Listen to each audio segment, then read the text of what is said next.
بسم اللہ الرحمن الرحیم اللہ رب العالمین والصلاة والسلام علی رسول الامین والعاقبۃ للمتقین اما بعد اعوذ باللہ من الشیطان الرجیم بسم اللہ الرحمن الرحیم ادعو الی سبیل ربک بالحکمہ والموعظۃ الحسنۃ وجادلہم باللتی ہی احسن ان ربک هو اعلم بمن ضل عن سبیلہ وهو اعلم بالمهتدین رب اشرح لی صدری ویسر لی امری واحلل عقدۃ من لسانی یفقہوا قولی۔ پیارے دوستو بھائیو، آپ سب کو اسلامی طریقے سے خوش آمدید کہتا ہوں۔ السلام علیکم ورحمۃ اللہ وبرکاتہ۔ کچھ عرصے سے پاکستان میں خاص طور پر صحابہ کرام کو لے کر کافی کنفیوژن پیدا کی جا رہی ہے، خاص طور پر ایک گروہ جو اس بات پر بضد ہے کہ کسی بھی طریقے سے امیر معاویہ رضی اللہ تعالی عنہ اور ان کے ساتھیوں کو جہنمی ثابت کر، اور اس میں جہاں بہت سی دوسری حدیث پیش کی جاتی ہے، ایک حدیث جو صحیح بخاری میں ملتی ہے جس کا سہارا لے کر کافی بات کو گھمایا جاتا ہے کہ کسی بھی طریقے سے امیر معاویہ اور جو لوگ ان کے ساتھ تھے رضوان اللہ علیہم اجمعین، ان لوگوں کو باغی گروہ قرار دیا جائے گا۔ حدیث جو میں ملتی ہے صحیح مسلم میں بھی اور صحیح بخاری میں بھی۔ صحیح بخاری میں کم از کم 2 بار امام بخاری رحمہ اللہ نے اس حدیث کو دہرایا ہے، 2812 اس میں محمد رسول اللہ صلی اللہ علیہ وسلم گزرتے ہیں جہاں پہ لوگ مسجد کی تعمیر میں اینٹیں اٹھا رہے تھے، تو باقی ایک اینٹ اٹھاتے تھے، تو عمار رضی اللہ تعالیٰ عنہ 2 اینٹیں اٹھا رہے تھے، تو اللہ کے نبی صلی اللہ علیہ وسلم آئے اور آپ نے عمار رضی اللہ تعالیٰ عنہ کے سر سے غبار کو جھاڑا اور کہا، وقال رسول اللہ صلی اللہ علیہ وسلم ویح عمار تقتلہ فئۃ الباغیۃ عمار یدعوہم الی اللہ ویدعونہ الی النار او کما قال رسول اللہ صلی اللہ علیہ وسلم۔ محمد رسول اللہ صلی اللہ علیہ وسلم نے عمار رضی اللہ عنہ کی مٹی جھاڑتے ہوئے یہ کہا کہ افسوس عمار کو قتل کیا جائے گا ایک باغی گروہ ایک باغی گروہ عمار رضی اللہ تعالیٰ عنہ کو قتل کرے گا، افسوس۔ تو چونکہ عمار رضی اللہ تعالیٰ عنہ جنگ صفین میں شہید ہوتے ہیں اور دوسرا جو گروہ تھا وہ امیر معاویہ رضی اللہ تعالیٰ عنہ، تو یہاں سے کہتے ہیں کہ ابی غادیہ رضی اللہ تعالیٰ عنہ انہوں نے قتل کیا۔ تو سب سے پہلے اس بات کو سمجھنے کے لیے ہمیں دیکھنا ہوگا کہ ہمیں قرآن اور احادیث سے کیا تعلیمات ملتی ہیں۔ کچھ لوگوں کا یہ ذہن بن گیا ہے کہ انہوں نے کسی بھی طریقے سے جنت اور جہنم کا ٹھیکہ اپنے ہاتھ میں لینا ہے، اور انہوں نے اس بات کو واضح کرنا ہے کہ امیر معاویہ رضی اللہ تعالیٰ عنہ کے ساتھ جو تھے وہ ایک باغی گروہ تھا اور وہ آگ کی طرف بلاتے تھے۔ تو اس بات کو سمجھنے کے لیے کہ باغی گروہ یا آگ کی طرف بلاتے تھے، تو امیر معاویہ رضی اللہ تعالیٰ عنہ کے گروہ میں کون لوگ تھے؟ ان میں 2 عشرہ مبشرہ تھے، 2 عشرہ مبشرہ جن کو محمد رسول اللہ صلی اللہ علیہ وسلم نے ان کی زندگی میں جنت کی بشارت دے دی۔ اس میں طلحہ بن عبید اللہ اور زبیر بن عوام رضوان اللہ علیہم اجمعین، یہ امیر معاویہ کے گروپ میں تھے، اور اس کے علاوہ اور بہت سے صحابہ تھے۔ اس کے علاوہ ایک اور ہستی جس کی جنت کی بشارت عرش والے نے، اللہ سبحانہ و تعالیٰ نے جبرائیل امین رضی اللہ تعالیٰ عنہ کے ہاتھ بھیجی کہ محمد رسول اللہ صلی اللہ علیہ وسلم کو ان کی جنتی ہونے کی خبر دے دو۔ وہ کون سی ہستی ہے؟ وہ ہے امنا عائشہ صدیقہ رضی اللہ تعالیٰ عنہ، کہ جبرائیل امین امنا عائشہ صدیقہ رضی اللہ تعالیٰ عنہ کی تصویر ایک مخمل کے کپڑے میں لے کے آتے ہیں اور کہتے ہیں یا محمد صلی اللہ علیہ وسلم، یہ آپ کی دنیا اور جنت میں آپ کی بیوی ہے۔ تو جب کسی چیز کو بغیر علم کے لے کے آگے جایا جائے تو بندہ اپنے لیے جہنم کے دروازوں کو ٹچ کرنا شروع کر دیتا ہے۔ تو ان دوستوں کے لیے جو میری طرح اسٹوڈنٹ ہیں، جو بھی سیکھ رہے ہیں، اللہ سبحانہ و تعالیٰ کہتے ہیں سورہ مائدہ آیت نمبر 105، یا ایھا الذین آمنوا علیکم انفسکم، اے ایمان والو تم اپنی جان کی فکر کرو، لا یضرکم من ضل اذا اہتدیتم، تمہیں نقصان نہیں پہنچا سکتا جو بھٹکا ہوا ہے اگر تم ہدایت پر ہو۔ اگر تم سیدھے راستے پر ہو تو تمہیں نقصان نہیں پہنچ سکتا اس سے جو بھٹکا ہوا ہے۔ الی اللہ مرجعکم جمیعا، تم سب کو اللہ کی طرف لوٹ کر آنا ہے، پھر وہ تمہیں بتا دے کہ تم کیسے اعمال کرتے تھے۔ پھر اللہ سبحانہ و تعالیٰ کہتے ہیں سورہ اسراء بنی اسرائیل سورت نمبر 17 آیت نمبر 36 میں وَلَا تَقْفُ مَا لَيْسَ لَكَ بِهِ عِلْمٌ، اور ایسی بات کے پیچھے مت پڑو جس کا تمہارے پاس علم نہیں ہے۔ إِنَّ السَّمْعَ وَالْبَصَرَ وَالْفُؤَادَ أُولَئِكَ كَانَ عَنْهُ مَسْئُولًا، بغیر کسی شک کے ان السمع، کانوں سے، آنکھوں سے اور دل سے، ان سب سے پوچھا جائے گا۔ اس لیے ایسی بات کے پیچھے مت پڑو جس کی واضح دلیل تمہارے پاس نہیں ہے۔ عمار رضی اللہ تعالیٰ عنہ کا قتل کس نے کیا؟ اگر یہ ہمارے ایمان کا حصہ ہوتا تو محمد رسول اللہ صلی اللہ علیہ وسلم ہمیں ضرور بتا کر جاتے کہ عمار رضی اللہ تعالیٰ عنہ کا قتل کون کرے گا، اس کا نام بھی بتا دیتے۔ ایک حدیث تو ہمیں یہ ملتی ہے۔ پھر پہلے عمار رضی اللہ تعالیٰ عنہ کے قتل کے متعلق بات کرنے سے ہم یہ دیکھتے ہیں کہ جنت اور جہنم ہمارے کہنے سے کسی پر واجب نہیں ہو سکتی۔ اللہ سبحانہ و تعالیٰ جو چاہے وہ کرے۔ اللہ سبحانہ و تعالیٰ کہتے ہیں سورہ بروج سورت نمبر 85 آیت نمبر 16 فعال لما یرید، اللہ جو چاہے وہ کرے۔ اللہ سے کوئی پوچھ نہیں سکتا، اللہ جو چاہے کرے، اللہ سے کوئی نہیں پوچھ سکتا۔ اللہ سبحانہ وتعالیٰ کہتے ہیں سورہ انبیاء سورت نمبر 21 آیت نمبر 23 میں لا یسأل عما یفعل، اس سے نہیں پوچھا جائے گا، اللہ سے کوئی نہیں پوچھ سکتا، اللہ جو چاہے کرے۔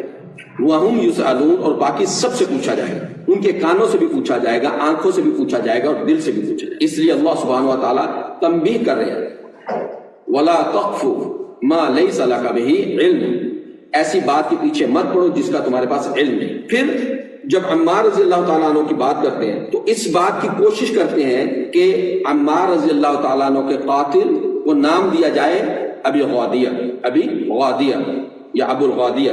یہ ابو الغادیہ کون ہے رضی اللہ تعالیٰ عنہ؟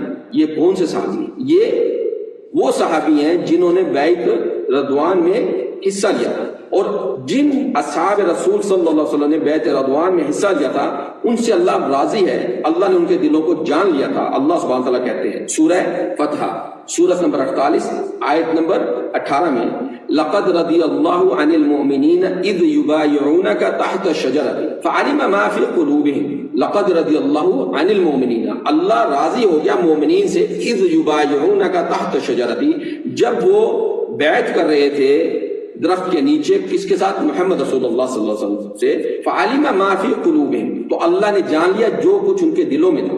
فانزل السکینۃ علیہم، اور ان کے اوپر اللہ سبحانہ وتعالیٰ نے سکون کو اتار دیا۔ واصابہم فتحا قریبا، اور ان کو بہت قریب والی فتح کی بشارت بھی دے دی۔ تو یہ ساری باتیں پوری ہو گئیں، اور جو پہلی بات ہے لقد رضی اللہ عن المؤمنین، اللہ راضی ہو گیا مومنین سے، یہ قیامت کے دن ہر شخص دیکھے گا کہ تمام صحابہ، خاص طور پر وہ صحابی جو بیعت رضوان میں شریک تھے، ان سے اللہ راضی ہے، اور اللہ سبحانہ تعالیٰ ان کے دلوں کو جانتے تھے۔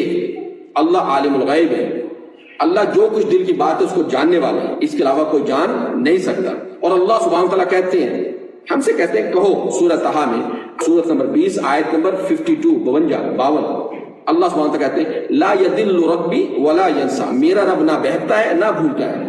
تو اللہ سبحانہ تعالیٰ بہکے نہیں، نہ ہی بھولے، کہ اللہ سبحانہ تعالیٰ کو پتہ نہیں چلا کہ ابو الغادیہ بھی بیعت رضوان میں موجود ہے رضی اللہ تعالیٰ عنہ، اور وہ بعد میں عمار بن یاسر رضی اللہ تعالیٰ عنہ کا قتل کریں گے۔ کم و بیش 8 احادیث ملتی ہیں، اور امام ذہبی رضی اللہ تعالیٰ عنہ نے ان احادیث کو منقطع کہا ہے۔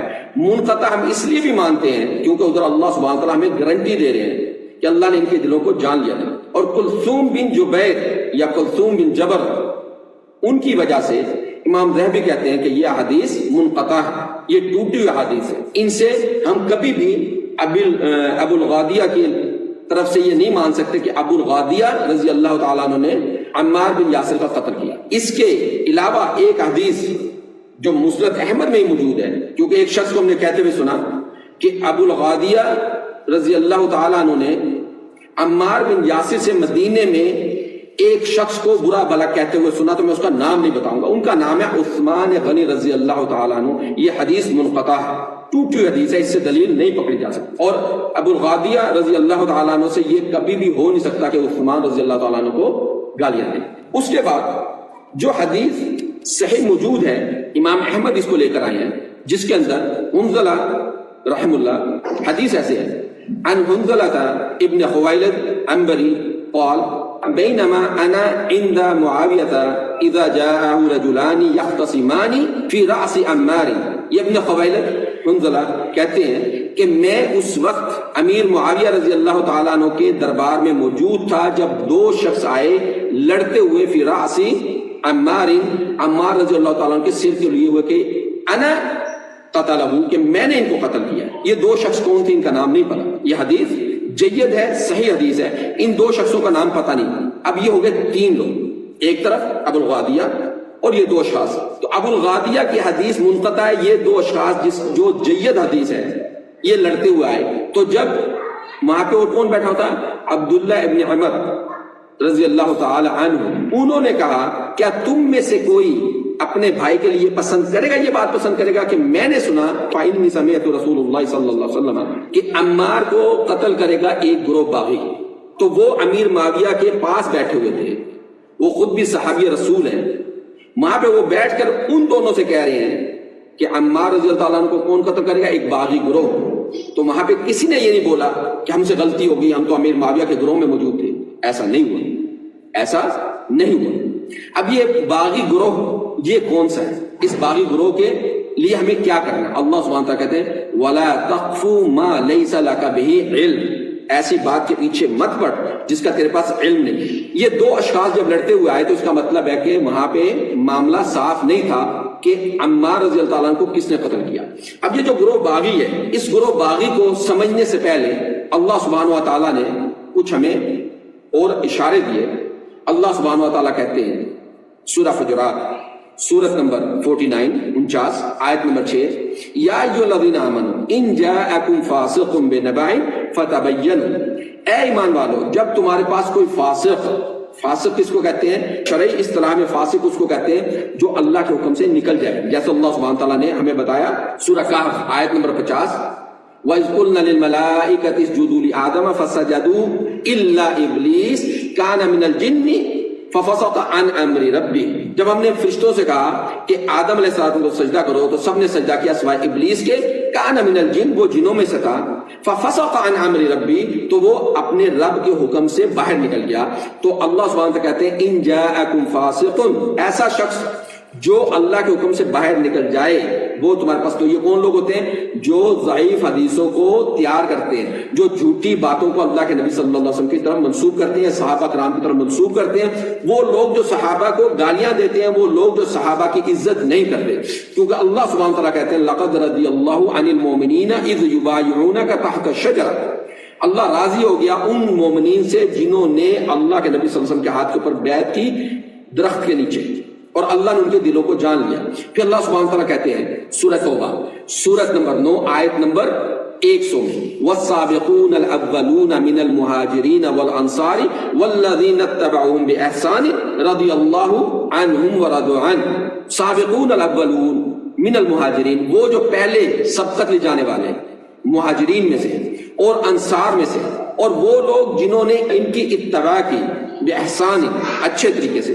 اللہ ان سے راضی ہو، اللہ سے اللہ سرٹیفکیٹ دے رہے کہ اللہ ان سے راضی ہو گیا. وَعَدَّ لَهُمْ جَنَّاتٌ تَجْرِي تَحْتَهَا الْأَنْهَارُ، اور اللہ نے ان سے وعدہ بھی کر لیا جنات، جنت کا جن کے نیچے نہریں بہتی ہوں گی. یہ اللہ وعدہ کر رہے ہیں، اللہ ان سے وعدہ کر رہے ہیں جنت کا، اور ہم اس چیز میں لگے ہوئے کہ کسی طریقے سے ان کو سرٹیفکیٹ دے دیں کہ وہ آگ کی طرف بلاتے ہیں. اب یہ دیکھنا کہ یہ فئۃ باغیۃ یہ کون سا گروپ ہے. ہمیں کسی کی گائیڈنس نہیں چاہیے. ہمارے پاس قرآن بھی ہے اور محمد رسول اللہ صلی اللہ علیہ وسلم کی حدیث بھی ہے. ہمیں جاننے کے لیے کسی کی گائیڈنس نہیں چاہیے. جو اللہ اور اللہ کے رسول کی بات کو سچی کرے گا ہم اس کے ساتھ ہیں. اللہ سبحانہ و تعالیٰ نے ہمیں اس کی گائیڈنس دی. اس سے پہلے ہمیں دیکھنا ہے کہ یہ جو دو گروہ تھے جن میں سے ایک کو یہ باغی کہنے پر تلے ہوئے ہیں، اللہ کیا کہتے ہیں اور محمد رسول اللہ صلی اللہ علیہ وسلم کیا کہتے ہیں. اللہ سبحانہ تعالیٰ کہتے ہیں سورہ حجرات سورت نمبر 49 آیت نمبر 9 میں اللہ سبحانہ وتعالیٰ کہتے ہیں وَإِن طَائِفَتَانِ مِنَ الْمُؤْمِنِينَ اقْتَتَلُوا فَأَصْلِحُوا بَيْنَهُمَا. جب دو گروہ مومنین، دونوں گروہ کو کیا کریں اللہ سبحانہ وتعالیٰ مومنین، جب دو مومنوں کے گروہ آپس میں لڑے تو ان میں صلح کریں. دو گروہوں کا اللہ کے نبی محمد رسول اللہ صلی اللہ علیہ وسلم نے ہمیں بتا دیا کہ یہ دو گروہ مسلمانوں کے ہوں گے اور بہت بڑے گروہ. یہ دونوں آپس میں لڑیں گے، فَأَصْلِحُ بَيْنَهُمَا، تو ان میں صلح کرا دو۔ ان میں صلح کون کرائے گا؟ اللہ کے نبی صلی اللہ علیہ وسلم نے یہ بھی بتا دیا کہ میرا بیٹا حسن سردار ہے، یہ دو مسلمانوں کے دو گروہ بڑے عظیمتین، دو گروہ بڑے ہوں گے، ان میں یہ صلح کرا دیں گے۔ تو اللہ کے نبی صلی اللہ علیہ وسلم، اگر ہمارے ایمان کا حصہ یہ بھی ہوتا کہ عمار کے قاتل کون تھے، تو اللہ کے نبی صلی اللہ علیہ وسلم ہمیں یہ بھی بتایا۔ ہم سے اللہ نہیں پوچھیں گے کہ عمار رضی اللہ تعالیٰ عنہ کو کس نے قتل کیا، پھر عمار رضی اللہ تعالیٰ عنہ کے قتل کے بارے میں جب اللہ ہم سے پوچھیں گے نہیں، تو ہمیں اس کے اوپر اتنا وقت ضائع کرنے کی کیا ضرورت ہے؟ کیوں اپنے سر گناہ لیتے ہیں؟ جبکہ اللہ سبحانہ وتعالیٰ کہتے ہیں سورہ اسراء سورت نمبر 17 آیت نمبر 36 میں، وَلَا تَقْفُ مَا لَيْسَ لَكَ بِهِ علم، ایسی بات کے پیچھے مت پڑو جس کا تمہیں علم نہیں۔ اب یہ باغی گروہ نہ تو حضرت علی رضی اللہ تعالیٰ عنہ کو گروہ باغی، اور نہ ہی امیر معاویہ رضی اللہ تعالیٰ عنہ کا گروہ باغی، دونوں میں سے کوئی گروہ باغی نہیں۔ ان دونوں گروہ کی ایک بات سمجھ لیں کہ ان میں سے کوئی بھی باغی نہیں تھا، دونوں حق پر تھے، اجتہاداً دونوں حق پر تھے۔ وہ کیسے؟ تھوڑا سا سمجھ لیں کہ یہ جو باغی گروہ ہے یہ محمد رسول اللہ صلی اللہ علیہ وسلم کے دور میں بھی تھا۔ اس کا نام کیا تھا؟ یہ کون لوگ تھے؟ اللہ سبحانہ تعالیٰ کہتے ہیں سورہ توبہ سورت نمبر 9 آیت نمبر 101، وَمِمَّنْ حَوْلَكُمْ مِنَ الْأَعْرَابِ مُنَافِقُونَ وَمِنْ أَهْلِ الْمَدِينَةِ مَرَضُوا عَلَى النِّفَاقِ لَا تَعْلَمُهُمْ نَحْنُ نَعْلَمُهُمْ۔ اللہ سبحانہ تعالیٰ کہتے ہیں وَمِمَّنْ حَوْلَكُمْ مِنَ الْأَعْرَابِ مُنَافِقُونَ، اور یہ جو تمہارے آگے پیچھے ہیں محمد رسول اللہ صلی اللہ علیہ وسلم، جو تمہارے آگے پیچھے عرابی لوگ ہیں، منافقون ان میں منافق ہیں، وَمِنَ الْمَدِينَةِ، اور یہ مدینے میں بھی منافق ہیں، مَرَضُوا عَلَى النِّفَاقِ، یہ اپنے نفاق کے اوپر جمے ہوئے ہیں، منافق لوگ ہیں اپنے نفاق کے اوپر جمے ہوئے ہیں۔ لا تعلمهم، اے محمد صلی اللہ علیہ وسلم آپ ان کو نہیں جانتے، نحن نعلمهم، ہم ان کو جانتے ہیں، سنعذبهم مرتين، ہم انہیں 2 بار عذاب دیں گے۔ یہ 2 بار عذاب، یہ پھر کبھی موقع ملا تو بتائیں گے کہ دنیا میں 2 بار عذاب کیسے ملے گا، اس کے بعد ان کو بڑے عذاب کی طرف لٹایا جائے گا۔ تو یہ منافقین، جب محمد رسول اللہ صلی اللہ علیہ وسلم کو پتہ نہیں چلا کہ منافقین کون ہے، جب تک اللہ سبحانہ تعالیٰ نہیں بتاتے تھے، تو ہم کیسے جان سکتے ہیں منافقین جو اسلام کا لبادہ اوڑے ہوتے ہیں یہی باغی گروہ ہے؟ ان لوگوں نے سر نہیں اٹھایا جب تک عمر رضی اللہ تعالیٰ عنہ موجود تھے، کیونکہ اللہ کے نبی صلی اللہ علیہ وسلم کی حدیث ہے کہ فتنے کے درمیان عمر رضی اللہ تعالیٰ عنہ ایک دروازہ ہے۔ جب عمر رضی اللہ تعالیٰ عنہ نے پوچھا حذیفہ ابن یمان رضی اللہ تعالیٰ عنہ سے کہ دروازہ توڑا جائے گا کھولا جائے گا، تو انہوں نے کہا توڑا جائے گا، اور جب یہ دروازہ ٹوٹا، جب عمر رضی اللہ تعالیٰ عنہ کو شہید کیا گیا، اس کے بعد یہ دروازہ بند نہیں ہوا۔ پھر عثمان غنی رضی اللہ تعالیٰ عنہ آئے، اتنی بڑی خلافت، اتنی بڑی حکومت، تو کیا یہ گروہ چھوٹا سا تھا؟ 2-4 بندے تھے جنہوں نے آ کے اتنا بڑا فتنہ برپا کیا کہ عثمان غنی رضی اللہ تعالیٰ عنہ کو شہید کر دیا۔ جب عثمان غنی رضی اللہ عنہ کو شہید کر دیا تو جھگڑا کیا تھا؟ علی رضی اللہ تعالیٰ عنہ اپنی مرضی سے خلیفہ بنے، مسلمانوں کی مرضی سے خلیفہ بنے؟ ایسا نہیں ہے۔ علی رضی اللہ تعالیٰ عنہ کو زبردستی خلیفہ بنایا گیا۔ آپ اس سے یہ اندازہ لگائیں کہ یہ گروہ کتنا مضبوط تھا اس وقت کہ کوئی مسلمان ان کے خلاف اٹھ نہیں پا رہا تھا۔ حضرت علی رضی اللہ تعالیٰ عنہ چھپتے پھر رہے تھے اور وہ خلیفہ نہیں بننا چاہ رہے تھے۔ اس گروہ نے ان کو پکڑا، زبردستی خلیفہ بنایا۔ اب جب زبردستی خلیفہ بنا دیا اور مسلمانوں نے بیعت کی، تو کیا امیر معاویہ رضی اللہ تعالیٰ عنہ کا جھگڑا یہ تھا کہ نہیں خلیفہ علی نہیں ہوں گے، خلیفہ میں بنوں گا رضی اللہ تعالیٰ عنہ؟ امیر معاویہ رضی اللہ تعالیٰ عنہ کا جھگڑا یہ نہیں تھا علی رضی اللہ تعالیٰ عنہ سے۔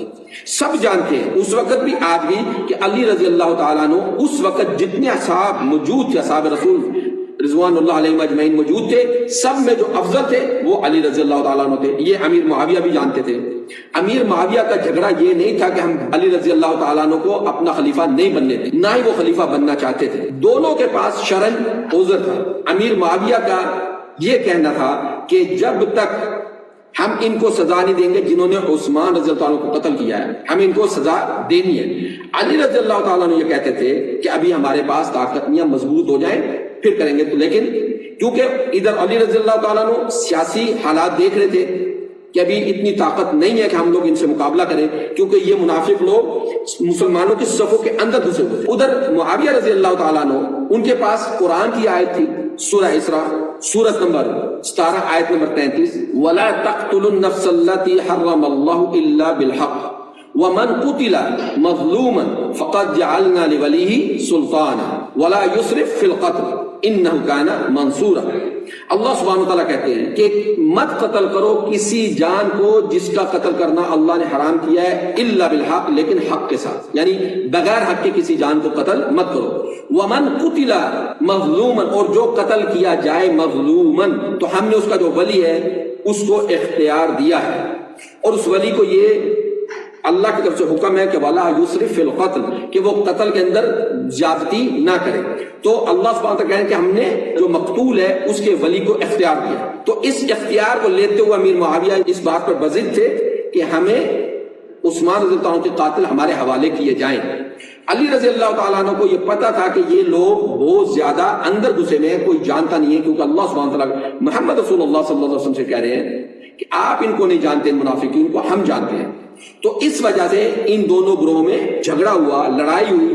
ایک طرف علی رضی اللہ تعالیٰ عنہ ہیں، عمار بن یاسر ہیں جن کو جنتوں کی بشارتیں ہیں، دوسری طرف امیر معاویہ کو جنت کی بشارتیں ہیں، زبیر بن عوام عشرہ مبشرہ میں سے ہیں، اس کے علاوہ طلحہ بن عبید اللہ عشرہ مبشرہ میں سے ہیں، عائشہ صدیقہ رضی اللہ تعالی عنہ جن کی بشارت اللہ سبحانہ تعالیٰ بھیجتے ہیں۔ پھر محمد رسول اللہ صلی اللہ علیہ وسلم بھی امنا عائشہ صدیقہ رضی اللہ عنہ کو کہتے ہیں کہ تم میری بیوی اس دنیا میں بھی اور جنت میں بھی ہو۔ ہم کیسے کہہ سکتے ہیں کہ یہ گروہ حق پر تھا، یہ گروہ حق پر نہیں تھا، جبکہ اللہ اور اللہ کے رسول صلی اللہ علیہ وسلم دونوں کو کہہ رہے ہیں کہ دونوں حق پر تھے، دونوں مومنین تھے، دونوں مسلمین۔ اللہ سبحانہ و تعالیٰ ہمیں قرآن کو سمجھنے کی، اس پر عمل کرنے کی اور قرآن کو حدیث کے ذریعے سمجھنے کی توفیق عطا فرمائے۔ اللہ کے نبی محمد رسول اللہ صلی اللہ علیہ وسلم نے کہا ترکتو سنن الکبریٰ للبیہقی، اور امام حاکم بھی اس حدیث کو لے کر آئے کہ محمد رسول اللہ صلی اللہ علیہ وسلم کہا ترکتو فیکم امرین لن تضلوا ما تمسکتم بہما کتاب اللہ و سنت نبی صلی اللہ علیہ وسلم، میں تمہارے درمیان دو چیزیں چھوڑے جا رہا ہوں، وہ ہرگز گمراہ نہیں ہوگا جو ان دونوں چیزوں کو پکڑ لے گا۔ وہ کیا ہے؟ کتاب اللہ یعنی قرآن، و سنت نبی، اور اس کے نبی کی سنت صلی اللہ علیہ وسلم۔ تو جو ان دو چیزوں کو پکڑ لے گا، کیسے پکڑے گا؟ قرآن جب آئے اور سمجھ میں نہ آئے تو اس کو سمجھنا کس سے؟ احادیث صحیحہ سے، صحیح حدیث سے قرآن کی سمجھ میں آئے گی۔ اور اگر کوئی حدیث ہمیں سمجھ نہ آئے تو ہمیں اس کو کیسے سمجھنا ہے؟ قرآن کے ذریعے سے سمجھ آئے گا۔ یہ جو ابو الغادیہ والی حدیث ہے یہ بھی ہمیں قرآن سمجھائے گا، کوئی مائی کا لال نہیں ہے جو ہمیں حدیث سمجھائے گا، ہمیں حدیث ہمارا رب اللہ سبحانہ تعالیٰ قرآن کے ذریعے بتائیں گے۔ ابو الغادیہ کے اوپر جو تہمتیں لگائی جا رہی ہیں، اللہ سبحانہ تعالیٰ کہتے ہیں لقد رضی اللہ عن المؤمنین اذ یبایعونک تحت شجرہ، جو لوگ امیر معاویہ کے اوپر اور ان کے صحابہ کے اوپر تہمتیں لگاتے ہیں، جن کے اندر عشرہ مبشرہ بھی ہیں، عبداللہ ابن عمر بھی ہیں، جن کو اللہ کے نبی محمد رسول اللہ صلی اللہ علیہ وسلم نے جنتوں کی بشارتیں دی ہیں، جس کے لیے اللہ سبحانہ وتعالیٰ کہتے ہیں والسابقون الاولون من المہاجرین والانصار والذین اتبعوہم بإحسان رضی اللہ عنہم ورضوا عنہ، جن سے اللہ راضی ہو گیا، مہاجرین سے اور انصار سے، اور جنہوں نے ان کے اتباع کی ان سے اللہ راضی ہے۔ تو ہم کون ہوتے ہیں کہ ہم اپنا علم چلائیں اور لوگوں کو بتائیں کہ یہ گروہ باغی ہے، یہ گروہ باغی نہیں ہے؟ گروہ باغی وہ تھا جو منافق تھا اور جو دونوں طرف پھیلا ہوا تھا۔ علی رضی اللہ تعالیٰ عنہ کے گروپ میں بھی تھے اور ادھر امیر معاویہ رضی اللہ تعالیٰ عنہ کے گروپ میں بھی تھے۔ عثمان رضی اللہ تعالیٰ عنہ کے قتل میں کس کا حق تھا؟ پھر اس کے بعد علی رضی اللہ تعالیٰ عنہ کو شہید کس نے کرایا؟ امیر معاویہ نے شہید کرایا۔ ان کے اندر وہ باغی گروہ موجود تھا جنہوں نے علی رضی اللہ تعالیٰ عنہ کو شہید کیا۔ اسی گروہ کے بندوں نے عمار بن یاسر کو شہید کیا، ورنہ عبداللہ ابن عمر رضی اللہ تعالیٰ عنہ نے جب یہ کہا کیا تم دونوں میں سے کوئی اس بات کو پسند کرے گا کہ محمد رسول اللہ صلی اللہ علیہ وسلم نے کہا کہ عمار کو ایک باغی گروہ قتل کرے گا، تو وہاں پہ تو وہی کہہ سکتے تھے ہم تو امیر معاویہ کے گروہ میں سے ہیں، یا کوئی بھی اٹھ کر کہہ دیتا۔ تو اللہ سے دعا کرنی چاہیے کہ اللہ سبحانہ تعالیٰ حدیث کی سمجھ دے، اور اگر حدیث سمجھ نہ آئے تو اس کو سمجھے قرآن کے ذریعے سے، اور اگر قرآن ہمیں سمجھ میں نہ آئے تو ہم اس کو سمجھے حدیث کے ذریعے سے۔ اور اللہ سے دعا کرتے ہیں ربنا لا تزغ قلوبنا، اے اللہ ہمارے دلوں کو ٹیڑھا مت کرنا، بعد اذ ہدیتنا، اس کے بعد کہ تو نے ہمیں ہدایت دے دی، وہب لنا من لدنک رحمہ، اور ہمیں اپنی طرف سے رحمت دے، انک انت الوہاب، اور تو ہی دینے والا ہے۔ اقول قولی ھذا واستغفر اللہ لی ولکم، جزاکم اللہ خیر، بارک اللہ لی ولکم، السلام علیکم ورحمۃ اللہ وبرکاتہ۔